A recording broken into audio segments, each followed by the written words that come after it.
ನಮಸ್ಕಾರ ಸ್ನೇಹಿತರೆ, ಶಾಪಿತ ಕಥಾಲೋಕದ ಇಂದಿನ ಹಾರರ್ ಸಂಚಿಕೆಗೆ ಆತ್ಮೀಯ ಸ್ವಾಗತ. ನೈಟ್ ಟೈಮ್ ದೂರದ ಊರುಗಳಿಗೆ ಹೋಗೋ ಡ್ರೈವರ್ಗಳ ಜೀವನದಲ್ಲಿ ಅದೆಷ್ಟು ವಿಸ್ಮಯ, ಭಯಾನಕ ಘಟನೆಗಳು ನಡೆದಿರುತ್ತೆ ಫ್ರೆಂಡ್ಸ್. ಅವರ ಆ ಹಾರರ್ ಎಕ್ಸ್ಪೀರಿಯನ್ಸ್ ಕೇಳಕ್ಕೆ ಹೋದರೆ ನಮಗೆ ರಾತ್ರಿ ನಿದ್ದೆನೂ ಬರಲ್ಲ. ಇಂತಹ ಒಂದು ಘಟನೆ ಮಹೇಶ್ ಅನ್ನೋ ಒಬ್ಬ ಡ್ರೈವರ್ ಜೀವನದಲ್ಲಿ ನಡೆದಿರುತ್ತೆ. ಅವರ ಆ ರಾತ್ರಿಯ ಭಯಾನಕ ಅನುಭವವನ್ನು ನಮ್ಮೊಂದಿಗೆ ಶೇರ್ ಮಾಡ್ಕೊಂಡಿದ್ದಾರೆ. ಅನಿರೀಕ್ಷಿತ ಅತಿಥಿ ಎಂಬ ಈ ಹಾರರ್ ಕಥೆನ ಈಗ ಶುರು ಮಾಡೋಣ ಬನ್ನಿ. ಆ ಡ್ರೈವರ್ ಹೆಸರು ಮಹೇಶ್. ಅವರೊಬ್ಬ ಟ್ಯಾಕ್ಸಿ ಡ್ರೈವರ್. ಅವರು ಉತ್ತರಾಖಂಡದ ಭಾಗೇಶ್ವರ್ ಅನ್ನೋ ಊರಲ್ಲಿ ಇರ್ತಾರೆ. ಇದು 1995ರಲ್ಲಿ ನಡೆದ ಒಂದು ಭಯಾನಕ ಘಟನೆ. ಅದನ್ನು ನೆನಪಿಸ್ಕೊಂಡ್ರೆ ಈಗಲೂ ಅವರ ಮೈ ಜುಮ್ ಎನ್ನುತ್ತೆ. ಆ ಟೈಮಲ್ಲಿ ಮಹೇಶ್ ಒಂದು ಜೀಪ್ ಓಡಿಸ್ತಾ ಇರ್ತಾರೆ. ಒನ್ ಡೇ ನೈಟ್ ಅವರು ಪ್ರಯಾಣಿಕರನ್ನ ಬಿಟ್ಟು ಮನೆಗೆ ವಾಪಸ್ ಬರ್ತಾ ಇದ್ರು. ಆಲ್ಮೋಸ್ಟ್ ಮಿಡ್-ನೈಟ್ 12 ಕಾಡಿನ ಮಧ್ಯದ ಹಾಳಾದ ರಸ್ತೆಯಲ್ಲಿ ನಿಧಾನವಾಗಿ ಜೀಪ್ ಓಡಿಸ್ತಾ ಇರ್ತಾರೆ. ಸಡನ್ ಆಗಿ ಬೆಟ್ಟದ ಮೇಲಿಂದ ಏನೋ ಒಂದು ದೊಡ್ಡ ವಸ್ತು ಅವರ ಜೀಪಿನ ಮುಂದಿನ ಬಾನೆಟ್ ಮೇಲೆ ಬೀಳುತ್ತೆ. ಆ ಹೊಡೆತಕ್ಕೆ ಅವರ ಜೀಪ್ ಅಲ್ಲಿ ನಿಂತೇ ಹೋಯಿತು. ಅವರು ಗಾಡಿಯಿಂದ ಇಳಿದು ಹೋಗಿ ನೋಡ್ತಾರೆ. ಅಲ್ಲಿ ಕಾಣಿಸಿದ ದೃಶ್ಯಕ್ಕೆ ಅವರ ಎದೆ ಒಡೆದು ಹೋದಂತಾಗುತ್ತೆ. ಯಾಕೆ ಗೊತ್ತಾ ಫ್ರೆಂಡ್ಸ್, ಅಲ್ಲಿ ಒಬ್ಳು ಹೆಂಗಸಿನ ಡೆಡ್ ಬಾಡಿ ಬಿದ್ದಿರುತ್ತೆ. ಆ ಡೆಡ್ ಬಾಡಿ ನೋಡೋದಕ್ಕೆ ಸುಮಾರು 3-4 ದಿನಗಳ ಹಿಂದೆ ಸತ್ತಂತಿತ್ತು. ಅದರಿಂದ ಕೆಟ್ಟ ವಾಸನೆ ಬರ್ತಾ ಇತ್ತು. ಅದನ್ನು ನೋಡಿ ಮಹೇಶ್ಗೆ ತುಂಬಾ ಭಯವಾಗುತ್ತೆ. ಯಾಕಂದರೆ ಆ ರಸ್ತೆಯಲ್ಲಿ ಇದ್ದುದು ಕೂಡ ಅವರೊಬ್ಬರೇ. ಈ ಡೆಡ್ ಬಾಡಿ ಇಲ್ಲಿಗೆ ಹೇಗೆ ಬಂತು ಎಂದು ಯೋಚಿಸ್ತಾ ಮಹೇಶ್ ಆ ಡೆಡ್ ಬಾಡಿನ ಹೇಗೋ ಮಾಡಿ ಜೀಪಿನ ಮೇಲಿಂದ ಕೆಳಗೆ ಎಳೆದು ರಸ್ತೆ ಬದಿಗೆ ಹಾಕ್ತಾರೆ. ಒಂದು ವಿಚಿತ್ರ ಅಂದರೆ ಮಹೇಶ್ ಆ ಡೆಡ್ ಬಾಡಿನ ಕಾಲ್ಗಳನ್ನು ಹಿಡಿದಾಗ ಅದು ಜೀವ ಇರುವವರ ಕಾಲಿನ ಹಾಗೆ ಬೆಚ್ಚಗೆ ಮತ್ತು ಮೆತ್ತಗೆ ಇತ್ತು.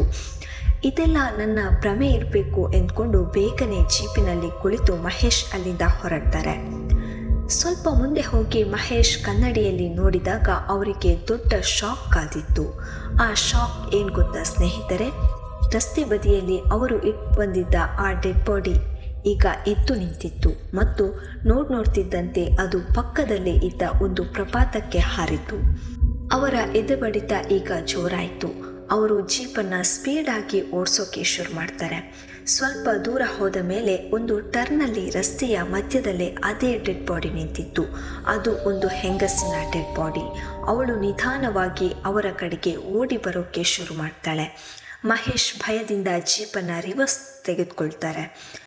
ಆದರೆ ವೇಗವಾಗಿ ಹಿಂದೆ ಹೋಗುವಾಗ ಅವರ ಜೀಪ್ ಕಂಟ್ರೋಲ್ ತಪ್ಪಿ ರಸ್ತೆಯಿಂದ ಕೆಳಗೆ ಜಾರಿ ಪಕ್ಕದಲ್ಲಿದ್ದ ಪ್ರಪಾತಕ್ಕೆ ಬಿತ್ತು. ಮಹೇಶ್ ಕೂಡ ಗಾಡಿಯ ಜೊತೆಗೆ ಕೆಳಗೆ ಬೀಳ್ತಾರೆ. ನಂತರ ಏನಾಯಿತು ಅಂತ ಅವರಿಗೆ ನೆನಪಿರಲಿಲ್ಲ. ಯಾಕಂದರೆ ಅವರು ಅಲ್ಲೇ ಪ್ರಜ್ಞೆ ತಪ್ಪಿ ಬಿದ್ದಿದ್ರು. ಮಹೇಶ್ಗೆ ಎಚ್ಚರವಾದಾಗ ಅವರು ಜೀಪಿನೊಳಗೆ ಸಿಕ್ಕಿ ಹಾಕಿಕೊಂಡಿದ್ರು. ಅವರ ತಲೆಯಿಂದ ರಕ್ತ ಬರ್ತಾ ಇತ್ತು. ಅವರು ಹೇಗೋ ಕಷ್ಟಪಟ್ಟು ಜೀಪಿನಿಂದ ಹೊರಗೆ ಬರ್ತಾರೆ. ಸುತ್ತಲೂ ಕತ್ತಲು ಕವಿದಿತ್ತು. ಆ ಪ್ರಪಾತದಿಂದ ಮೇಲೆ ಹೋಗುವುದು ಹೇಗೆಂದು ಅವರಿಗೆ ತಿಳಿಯಲಿಲ್ಲ.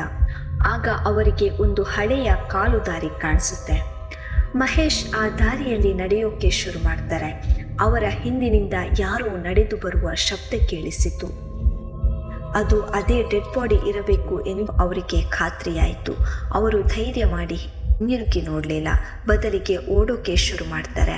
ಅವರು ಓಡ್ತಿದ್ದಂತೆ ಅವರ ಹಿಂದಿನಿಂದಲೂ ಓಡುವ ಶಬ್ದ ಜೋರಾಯಿತು. ಜೊತೆಗೆ ಜೋರಾಗಿ ನಗುವ ಶಬ್ದವು ಕೇಳಿಸತೊಡಗಿತು. ಮಹೇಶ್ ಹೇಗೋ ಹರಸಾಹಸ ಮಾಡಿ ಮುಖ್ಯ ರಸ್ತೆಯನ್ನು ತಲುಪ್ತಾರೆ. ರಸ್ತೆಗೆ ಬಂದು ಹಿಂದಿರುಗಿ ನೋಡ್ತಾರೆ. ಆದರೆ ಅಲ್ಲಿ ಯಾರೂ ಇರಲಿಲ್ಲ. ಆಗ ದೂರದಲ್ಲಿ ಒಂದು ಗಾಡಿಯ ಬೆಳಕು ಕಾಣಿಸಿತು. ಅವರು ಆ ಗಾಡಿಗೆ ಕೈ ತೋರಿಸ್ತಾರೆ. ಆದರೆ ಅದು ಅವರಿಂದ ಸ್ವಲ್ಪ ದೂರದಲ್ಲೇ ನಿಂತಿತು. ಮಹೇಶ್ ನಡೆದುಕೊಂಡು ಗಾಡಿ ಹತ್ರ ಹೋಗ್ತಾರೆ. ಹತ್ತಿರ ಹೋಗಿ ನೋಡಿದಾಗ ಅವರಿಗೆ ಆಘಾತವಾಯಿತು. ಅದು ಮಹೇಶ್ ಅವರದೇ ಜೀಪ್ ಆಗಿತ್ತು.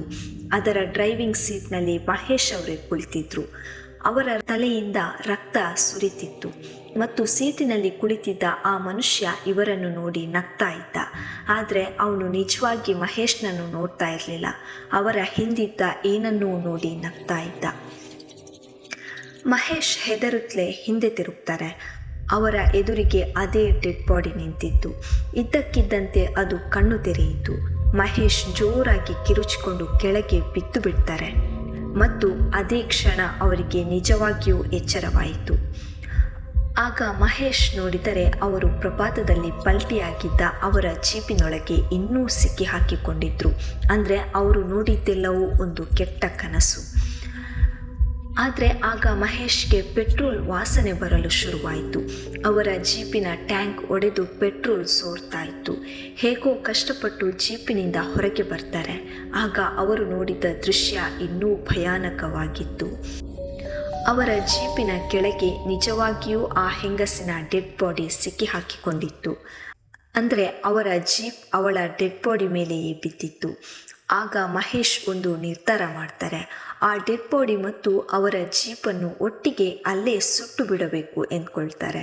ಆಗ ಬಹುಶಃ ಅವಳ ಆತ್ಮಕ್ಕೆ ಶಾಂತಿ ಸಿಗಬಹುದು ಮತ್ತು ಇನ್ನೆಂದೂ ಇವರನ್ನು ಕಾಡಲಾರಳು ಅಂದುಕೊಳ್ತಾರೆ. ಅವರ ಜೇಬಿನಲ್ಲಿದ್ದ ಲೈಟರ್ ತೆಗಿತಾರೆ. ಹೇಗೂ ಪೆಟ್ರೋಲ್ ಎಲ್ಲ ಕಡೆ ಹರಿದಿತ್ತು. ಮಹೇಶ್ ಲೈಟರ್ ಹಚ್ಚಿ ಜೀಪಿಗೆ ಬೆಂಕಿ ಇಟ್ಟೇ ಬಿಟ್ರು. ಕ್ಷಣ ಮಾತ್ರದಲ್ಲಿ ಬೆಂಕಿ ಧಗಧಗನೆ ಉರಿಯಲು ಶುರುವಾಗುತ್ತೆ. ಜೀಪಿನ ಜೊತೆಗೆ ಆ ಡೆಡ್ ಬಾಡಿಯೂ ಉರಿತಾ ಇತ್ತು. ಅದಾದ ಮೇಲೆ ಮಹೇಶ್ ಆ ಪ್ರಪಾತದಿಂದ ಮೇಲೆ ಬರಲು ದಾರಿ ಹುಡುಕಲು ಶುರು ಮಾಡ್ತಾರೆ. ಆಗ ಅವರಿಗೆ ಕನಸಿನಲ್ಲಿ ಕಂಡಿದ್ದ ಆ ಹಳೆಯ ಕಾಲು ದಾರಿ ನೆನಪಾಗುತ್ತೆ. ಅದೃಷ್ಟಕ್ಕೆ ಆ ದಾರಿ ಅವರಿಗೆ ಸಿಗುತ್ತೆ. ಮಹೇಶ್ ಆ ದಾರಿಯಲ್ಲೇ ನಡೆದು ಕಷ್ಟಪಟ್ಟು ಮೇಲೆ ಬಂದು ಮುಖ್ಯ ರಸ್ತೆನ ತಲುಪ್ತಾರೆ. ರಸ್ತೆಗೆ ಬಂದ ಮೇಲೆ ಮಹೇಶ್ ಒಂದು ಕಲ್ಲಿನ ಮೇಲೆ ಕುಳಿತು ದಮ್ಮು ತೆಗೆದುಕೊಳ್ತಾ ಇದ್ರು. ಆಗ ದೂರದಿಂದ ಒಂದು ಗಾಡಿ ಬರುವ ಶಬ್ದ ಕೇಳಿಸಿತು. ಅವರು ಎದ್ದು ನಿಂತು ಆ ಗಾಡಿಗೆ ಕೈ ಅಡ್ಡ ಹಾಕ್ತಾರೆ. ಅವರ ಕನಸಿನಲ್ಲಿ ಆದಂತೆಯೇ ಆ ಗಾಡಿ ಅವರಿಂದ ಸ್ವಲ್ಪ ದೂರದಲ್ಲೇ ನಿಂತಿತು. ಮಹೇಶ್ ಹೆದರುತ್ತಲೇ ಅದರ ಹತ್ರ ಹೋಗ್ತಾರೆ. ಅಲ್ಲೊಂದು ಲಾರಿ ಇತ್ತು. ಅದರ ಡ್ರೈವರ್ ಅವರನ್ನೇ ದೊಡ್ಡ ಕಣ್ಣು ಮಾಡಿ ನೋಡ್ತಾ ಇದ್ದ. ಮಹೇಶ್ ಕೇಳ್ತಾರೆ, ಏನಾಯಿತು, ಯಾಕೆ ಹಾಗೆ ನೋಡ್ತಿದೀಯಾ? ಅದಕ್ಕೆ ಅವನು ಭಯದಿಂದ ನಡುಗುತ್ತಾ ತನ್ನ ಬೆರಳನ್ನು ಮಹೇಶ್ ಅವರ ಬ್ಯಾಕ್ ಸೈಡ್ ತೋರಿಸಿದ. ಮಹೇಶ್ ನಿಧಾನವಾಗಿ ಹಿಂದೆ ತಿರುಗಿ ನೋಡ್ತಾರೆ. ಇಂದಿನ ಸಂಚಿಕೆಯ ಅನಿರೀಕ್ಷಿತ ಅತಿಥಿ ಎಂಬ ಹಾರರ್ ಕಥೆನ ಸಂಪೂರ್ಣವಾಗಿ ಕೇಳಿದ್ರಲ್ಲ ಫ್ರೆಂಡ್ಸ್. ಮುಂದಿನ ಹಾರರ್ ಕಥೆಯಲ್ಲಿ ಮತ್ತೆ ಭೇಟಿಯಾಗೋಣ. Thanks for watching.